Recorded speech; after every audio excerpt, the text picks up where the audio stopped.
एक बार एक सेठ था। वो बहुत ही कंजूस था, लेकिन दिल से बहुत सच्चा था, ईमानदार था। कंजूस बहुत था तो दुकान से जा रहा था, अपने बेटे को दुकान पर बिठाया और बेटे से कहा कि सुनो बेटा, बिना पैसा लिए किसी को कुछ भी मत देना। मैं काम से कहीं जा रहा हूँ, जल्दी ही वापस लौटूंगा। बेटे ने कहा कि ठीक है बाबूजी, आप निश्चित रहे। बेटा दुकानदारी करने लगा, बिना पैसे के किसी को भी कुछ भी नहीं दे रहा था। थोड़ी देर बाद एक संत आए। वो संत कभी कभी उनकी दुकान पर आते रहते थे। वह संत पास के तालाब के पास एक मंदिर था, वहां पर भगवान की सेवा करते थे। तो संत आए और बेटे को पता था कि संत जगह जगह जाकर अपने खाने पीने का सामान इकट्ठा करते हैं और उसी से भोग लगाते हैं, उसी से भोजन बनता है। तो संत ने आकर कहा कि बेटा मुझे नमक चाहिए। तो सेठ के बेटे ने नमक निकाला और संत को दे दिया। संत नमक लेकर चले गए। थोड़ी देर बाद सेठ जी आए। सेठ ने देखा कि एक डिब्बा खुला हुआ है। सेठ ने कहा कि ये क्या, किसको बेचा है तूने? तो बेटे ने बताया कि वो संत आए थे, उनको नमक चाहिए था, मैंने नमक निकाल के दे दिया। तो सेठ ने कहा कि बेवकूफ, पागल, नमक नहीं था इसमें, जहर था इसमें। तो बेटे ने बताया वह तालाब के पास जो संत रहते हैं, जो मंदिर की सेवा करते हैं, मैंने तो उनको दे दिया। सेठ हड़बड़ाया, घबराया, भाग करके तालाब की तरफ, जब तालाब की तरफ पहुंचा, भाग करके मंदिर में गया। दूर से चिल्लाने लगा कि बाबा रुकिए, बाबा रुकिए, भोजन मत कीजिएगा, रुकिए। मंदिर के अंदर पहुंचा तो संत ने भगवान को भोग लगा दिया था और सेठ ने संत से कहा कि आप भोजन मत कीजिएगा, उस भोजन में नमक नहीं है, जहर है। मेरे बेटे ने गलती से आपको जहर दे दिए। संत मुस्कुराए।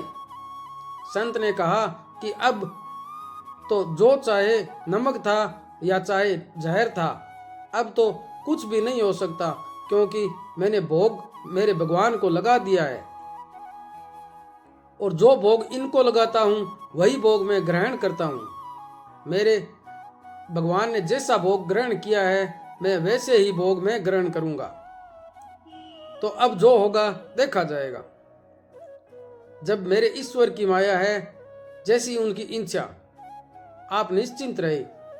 संत के चेहरे पर थोड़ी सी भी सिकन नहीं थी, कोई घबराहट नहीं थी, कोई डर नहीं था। लेकिन सेठ डरा हुआ था, घबराया हुआ था, परेशान था। संत ने भोग लिया और प्रसाद ग्रहण किया। बड़े मन से, आत्मीयता से, दिल से भगवान का नाम लिया और सेठ को बोला कि आप जाइए, निश्चित रहिए। सेठ बोला कि मैं यहीं बैठूंगा, मैं आपके साथ ही बैठा हूं, आपको कुछ हो गया तो?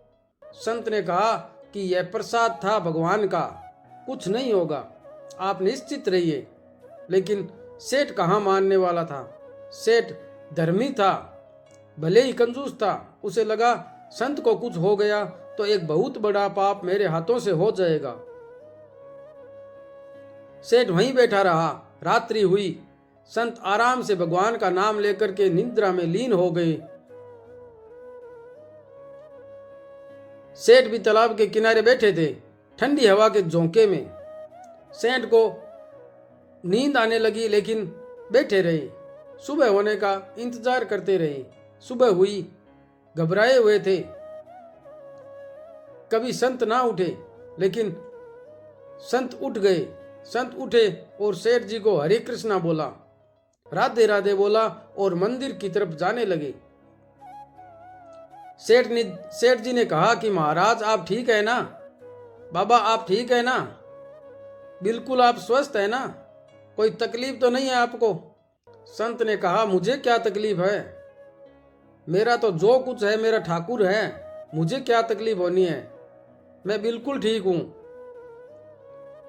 मैंने तो आपको रात्रि में ही कह दिया था कि आप जाकर के विश्राम करें। आप बेवजह यहां बैठे रहे। आप निश्चित रहें, आप जाइए। तो सेठ ने कहा कि ठीक है, मैं भगवान के दर्शन कर लेता हूं, फिर जाता हूं। मंदिर के द्वार खोले। जैसे ही मंदिर के द्वार खोले तो उन संत ने देखा और सेठ जी ने देखा कि भगवान का विग्रह काला पड़ गया था, बिल्कुल काला पड़ गया था। उस भोग में जहर था, लेकिन जहर भगवान ने अपने भक्त तक नहीं आने दिया, उसका भोग खुद लगाया। इसलिए वो ईश्वर है। हम जब भगवान को भोग लगाते हैं तो भोजन की सारी नकारात्मकता ऊर्जा खत्म हो जाती है।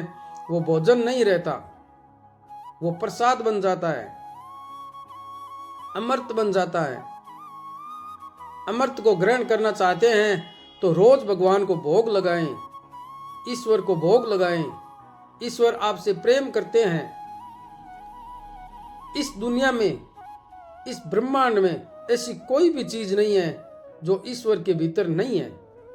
भगवान श्री कृष्ण कहते हैं, सब कुछ मेरे भीतर है, सब कुछ मुझसे ही निकलता है, चाहे वो विष हो, चाहे वो अमृत हो, चाहे कुछ भी हो।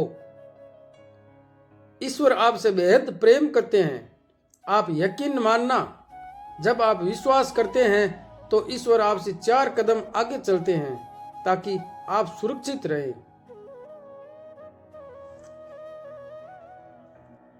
ईश्वर के सर्वक दूत आपके पीछे चलते हैं, दाएं बाएं चलते हैं ताकि आप सुरक्षित रहें।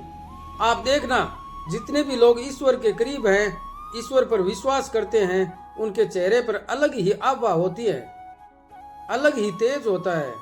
उनसे मिलकर आपको आनंद आ जाता है। वो आभा, वो तेज, वो ईश्वर का सुरक्षा घेरा होता है जो उनको चारों तरफ से घेरे रखता है, क्योंकि वो ईश्वर से प्रेम करते हैं। ईश्वर उनसे बेहद प्रेम करते हैं। ईश्वर हम सब से प्रेम करते हैं। वो सुरक्षा चक्र पाना चाहते हैं, वह अमृत पाना चाहते हैं।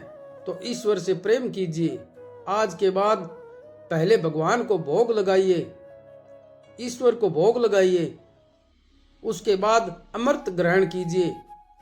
अपने विश्वास को मजबूत कीजिए, अपना ख्याल रखिए। जय श्री कृष्णा, राधे राधे।